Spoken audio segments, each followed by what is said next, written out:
Welcome back to another episode of Cheezy Reacts, where I take a look at the most viral clips and news on the interweb and react to it. If you like this content, please be sure to hit that subscribe button. It's been a crazy couple of weeks in the Twitch community with one particular streamer by the name of Emiru, which we're going to be talking about today in a different incident, but she was basically assaulted at her TwitchCon meet and greet, with the fan being able to go through several different levels of security to get to it. Twitch responded pretty terribly, along with a couple of other bad actors in the scene. But today we're going to be talking about Emiru basically spilling the beans and telling all about her relationship with fellow streamer Mizkif. So if you're not familiar, these are two pretty big streamers. Emiru and Mizkif are both big, Mizkif being extremely popular in the Twitch community, millions of followers. He's also the co-owner of the organization OTK, One True King, and he does just chatting, Fortnite, he plays games. He's just a big streamer overall and has gained a lot of popularity over the past couple of years. So a couple of years back, both Emiru and Mizkif were in a relationship. They were in a relationship for a while, and they eventually ended up breaking up, and there really wasn't much said about it. It wasn't really addressed that much, and they just continued both doing their thing. Well, today, Emiru went live and basically said this about her relationship and her experience with Mizkif.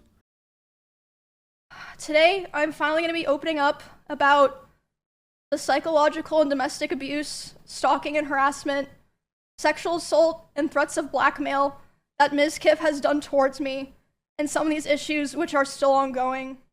Yeah, so a lot to unpack, a lot to uncover there, and what I'm going to be doing is basically going point for point all the things that Emiru said that Mizkif has done over the course of their relationship and past the relationship as well, going into the harassment, the manipulation, and everything in between. So I'm going to preface this by saying that these are not my claims, and I'm just going to be giving my opinion on the matter, but of course there are two sides to every story, and everything that I'm saying is being paraphrased or quoted directly from Emiru and her stream. I'm going to put the link to the VOD in the description if you want to see the whole thing unedited. But like I'm saying, these are just my opinions on the matter, and I'm not making any allegations myself.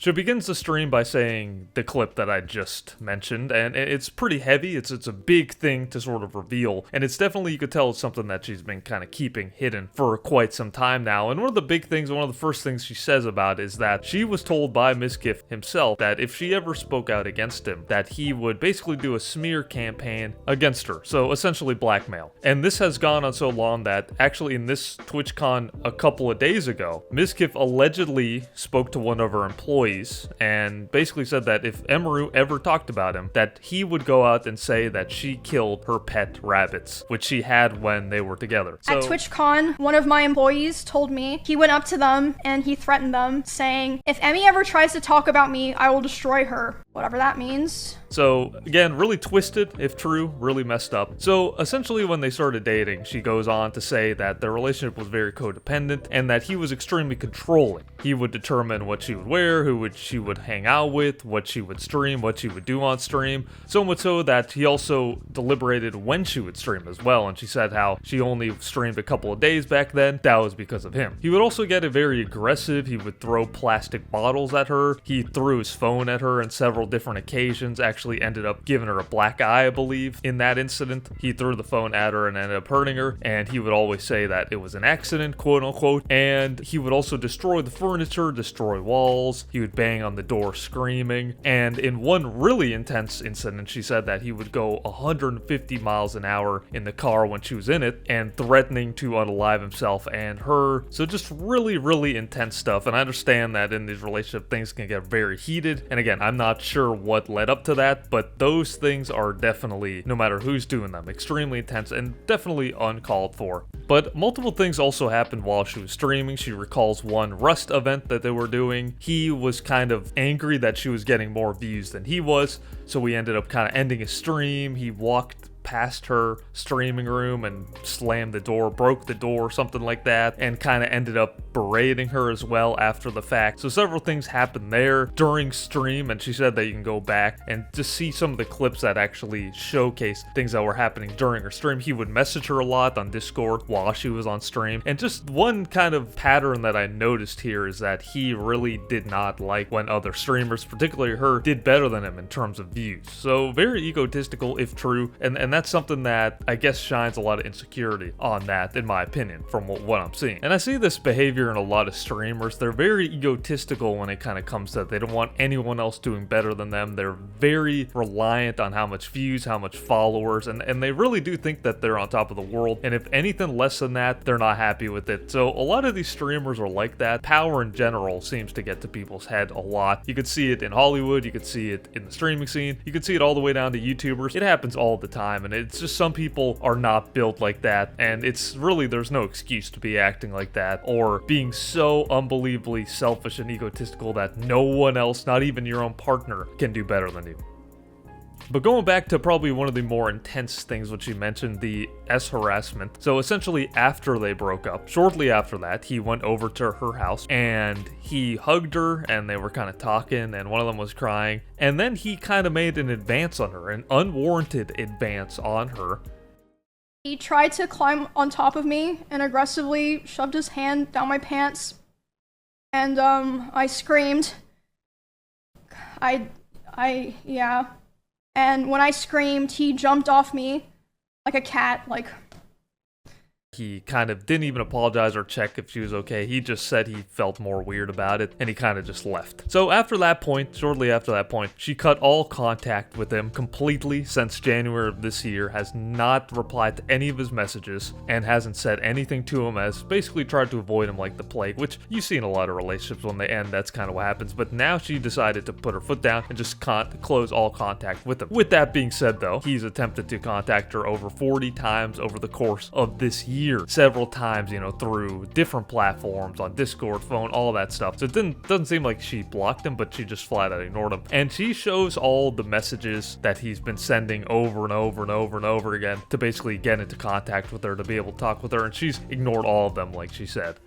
And yeah, so going through, she kind of just shows all of them on stream here, as you can see, showing them. And it seems like your typical, from what I was reading, it seems like your typical someone really going through it. And you see this a lot in relationships, just in general. So showing this, I mean, I don't see anything that crazy. Maybe it's really the amount of times that he was texting her, trying to send messages when he hasn't gotten into the back. That's really the crossing the line aspect of it, at least for these messages, because a lot of them are what you would kind of imagine, somebody kind of like sharing their whole, you know, how bad they're feeling about everything, saying, you know, I love you and all this, and this happened, or why this happened, explaining themselves and stuff like that. So yeah, I mean, you see that all the time, but it is definitely the excessive amount of messages being sent. That's the problem here in this moment. Now, she also showed other Discord messages from when she was streaming and stuff that was showing more of the controlling information. This is more so showing all the messages that he was sending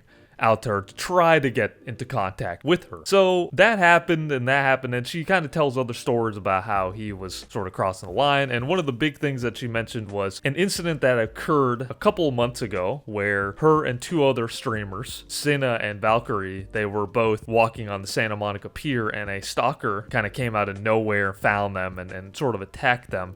It was a big incident, and a scary incident, of course, and it was one of her stalkers. And Mizkif took the event as an excuse to start divulging a bunch of personal information about Emiru and her stalkers on stream. And he was just going on and basically saying all of these personal stories that Emiru had told him in private about her previous stalkers, and other information that really isn't good to be out there. Not only is it a personal thing and it's a private matter being put out into the internet, but on top of that, you're also giving other potential stalkers ideas and encouragement, like saying, oh, she had multiple. So yeah, that's bad in so many ways, and she was obviously very frustrated. She actually tried to get him to stop doing that on stream, but she didn't want to contact him directly because she was completely cut out all contact. So she was reaching out to other streamers to reach out to him to get him to stop talking.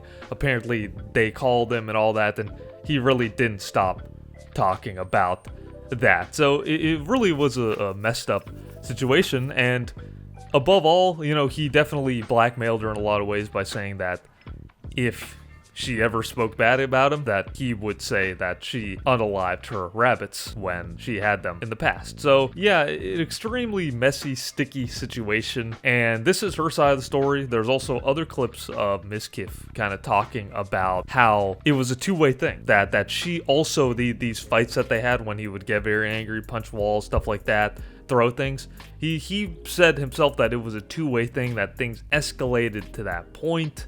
He also said about the driving 150 miles an hour that he drives fast all the time and that he really didn't remember that incident in particular.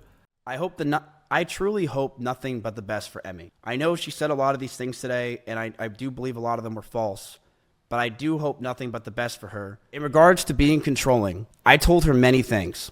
I told her to dress older, to stop wearing pajamas, to stop talking about stalkers and schizos as a whole, stop talking about past relationships, and yes, I didn't want her to travel without me. I also said that I didn't want her to hang out with specific people. This is because I didn't want her to get hurt. I didn't want Emmy to get assaulted. I didn't want some man to do something to her when I'm not there, and I wanted to keep her safe. And perhaps the biggest nugget of information which I just played was his reasoning behind being controlling. So telling her what to wear, or not letting her go to events and stuff alone, stuff like that. His reasoning behind that was out of protection, that he was worried about her and that he wanted to protect her. So if that's true, I understand that, but it seemed like he was kind of crossing several different boundaries, and that's really the main problem here. So, and I've been seeing a plethora of different examples from the past with his previous relationships with other streamers and other stream moments on the subreddit live stream fail, seeing so many evidence coming out about his previous behaviors and interactions, and it's not looking great. But again, there's two sides to every story. But yeah, from what I'm hearing and what I'm understanding, there's a lot of evidence that corroborates what she's saying in terms of how he acted or how he treated her. There's literally evidence of other streamers being treated that way as well by him.